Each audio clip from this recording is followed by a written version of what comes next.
오늘 또 어제에 이어서 이제 월동벌 중간 점검을 하고 있습니다.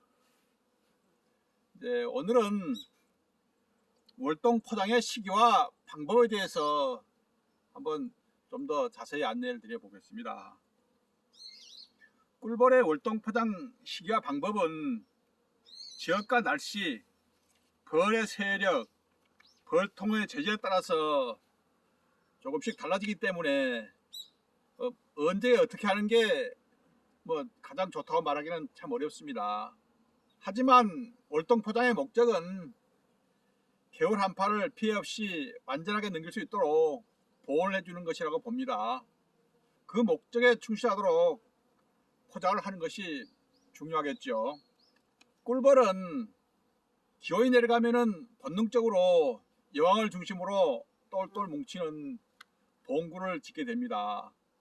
봉구를 지은 벌은 먹이 활동 이외에는 전혀 하지를 않습니다. 심지어는 배설도 하지 않죠. 우리가 이를 정태 상태라고 하지요. 그 상태를 계속 유지하도록 해주는 것이 좋습니다. 만약 그 상태를 유지하지 못하고 봉구를 풀었다가 또 다시 지었다 하면은 그만큼 체력만 소멸하게 되는 것이죠. 결국은 수명이 단축되겠죠. 그래서 월동보호는 한파에 벌들이 얼어 죽지 않도록 하는 것도 중요하지만 바로 그 정태 상태를 깨뜨리지 않도록 해야 됩니다. 다시 말하면은 월동벌의 보온 포장은 벌통의 내부를 따뜻하게 하기 위한 것이라기보다는 외부의 기온이 그대로 벌통 내부에 전해지지 않도록 차단하는 역할을 한다고 봅니다.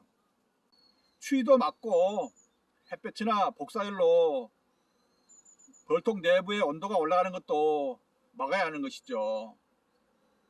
그렇게 보면은 월동 포장의 시기는 기온이 영하 이하로 내려가서 이제 봉구를 지었다가 풀었다를 반복하는 시기, 또 응애도 작고 내부 점검도 마쳐서 더 이상 봉구의 내부를 열어보지 않아도 되는 시기, 그때가 바로 월동 포장을 하는 시기라고 봅니다.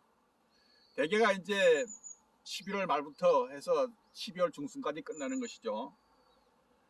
만약 월동 포장을 마쳤는데도 벌들의 활동이 심하다면은 이제 월동 포원에서 보온이 너무 강하다든지 또 월동 포장을 너무 일찍 했다든지 그런 이유겠죠.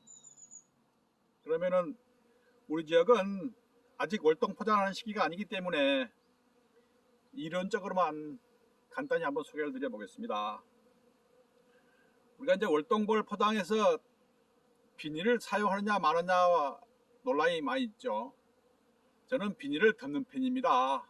보온을 위해서 비닐을 덮는 편인데, 지금 오늘 벌은 6매벌에서 한 매를 빼내고 5매벌로 축소를 했죠.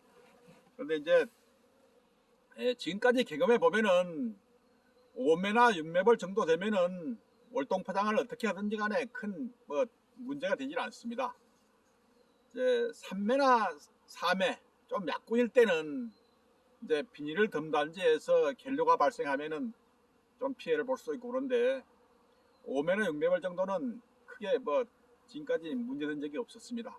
이제 저는 비닐을 덮었지만은 결로 때문에 염려가 되신 분들은 비닐을 덮지 않아도 무방합니다.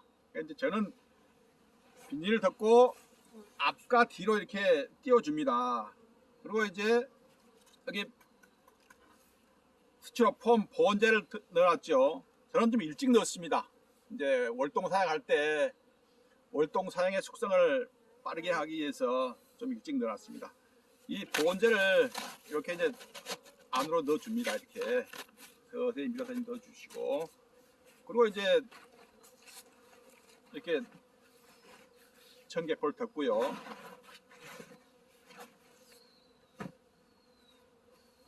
월동 개포, 월동 보온 개포 이거 하나 덮어주면은 이제 월동 내부 포장은 끝나는 것이죠.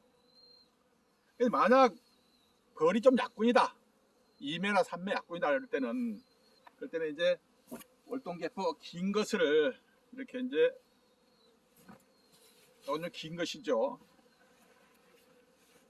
이렇게 내려뒀고 여기를 이렇게 접어줍니다. 이렇게 접어서 보온을 하면은 뭐 지금까지는 큰 문제가 없었습니다. 이제 좀 신경을 쓰실 부분은 이 보온재가 부드러워야 됩니다. 그래야 이제 보온력이 좋아지겠죠. 이렇게만 하고 이제 덮어주면은 이렇게 해도 뭐 지금까지 큰 뭐 피해나 문제가 없었습니다.